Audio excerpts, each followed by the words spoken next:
बिहार विधानसभा चुनाव को लेकर सोमवार का दिन राष्ट्रीय जनतांत्रिक गठबंधन के लिए बेहद अहम रहा। खासकर लोक जनशक्ति पार्टी बिहार संसदीय बोर्ड की बैठक पर सबकी नजरें टिकी रहीं।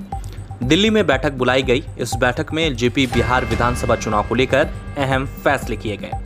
बैठक में सीट शेयरिंग के साथ जनता दल यूनाइटेड के साथ पार्टी के रिश्तों पर भी चर्चा हुई। बैठक में चिराग ने स्पष्ट किया कि जरूरत पड़ी तो एलजेपी विधानसभा चुनाव में जेडीयू के खिलाफ प्रत्याशी भी उतार सकती है।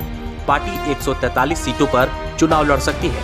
हालांकि इस पर फैसला लेने का अभी वक्त नहीं आया है। विदित हो कि चिराग पासवान इन दिनों बिहार से नीतीश सरकार पर हमलावर है। इसी बीच एनडीए में शामिल हुई हिंदुस्तान आवाम मोर्चा यानी हम के अध्यक्ष जीतन राम मांझी ने चिराग पासवान के खिलाफ मोर्चा खोल दिया है।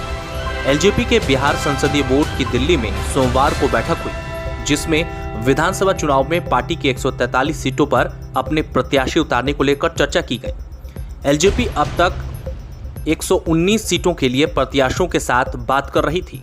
संसदीय बोर्ड के सदस्यों ने जेडीयू के खिलाफ तल्ख रवैया अपनाया और कहा कि अगर जरूरत पड़े तो पार्टी जेडीयू के खिलाफ भी प्रत्याशी उतारे। पार्टी ने इस पर फैसला के लिए राष्ट्रीय अध्यक्ष चिराग पासवान को अधिकृत कर दिया है। हालांकि चिराग ने कहा है कि अभी इस तरह का फैसला करने का समय नहीं है। वैसे किसी भी परिस्थिति में चुनाव लड़ने के लिए हम तैयार हैं। बैठक में जीतन राम मांझी के उन वक्तव्यों पर भी चर्चा की गई, जिसके तहत उन्होंने चिराग पासवान को मुख्यमंत्री नीतीश कुमार के खिलाफ नहीं बोलने की नसीहत दी थी। इस पर चिराग पासवान ने कहा कि वह बिहार के बारे में सच बोलने से पीछे नहीं हटेंगे। हालांकि उन्होंने पार्टी को मांझी के खिलाफ कोई भी बयान नहीं देने का निर्देश भी दिया है। एनडीए में विधानसभा चुनाव में सीटों के बंटवारों को लेकर अभी तक बात नहीं बन सकी है।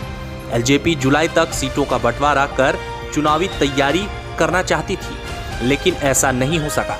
बताया जाता है कि एलजेपी 2015 के विधानसभा चुनाव के फॉर्मूले के आधार पर सीटें चाहती है। उस चुनाव में पार्टी ने 40 सीटों पर चुनाव लड़ा था, लेकिन सूत्र बताते हैं कि बदली परिस्थितियों में इस बार उसे 25 से 27 सीटों का ही ऑफर किया जा रहा है। चिराग पासवान इसके लिए तैयार नहीं है। बात विधानसभा चुनाव में सीटों की करें तो मांझी के एनडीए में आने के बाद समीकरण और उलझते दिख रहे हैं। चिराग पासवान बीते कुछ समय से बिहार में मुख्यमंत्री नीतीश कुमार पर हमलावर हैं।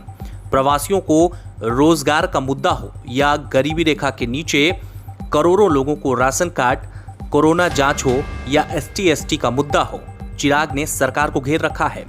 बिहार में कानून व्यवस्था व भ्रष्टाचार के मुद्दे पर भी वो नीतीश कुमार पर लगातार हमलावर रहे हैं।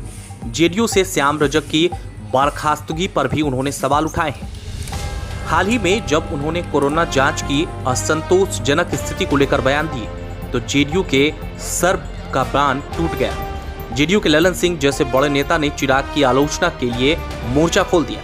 हालांकि चिराग पासवान ने अपने तर्क में वो बोलते रहे। वो कहते हैं कि उन्होंने जन समस्याओं को सरकार तक पहुंचाया है, न कि सरकार और नीतीश कुमार की आलोचना की है।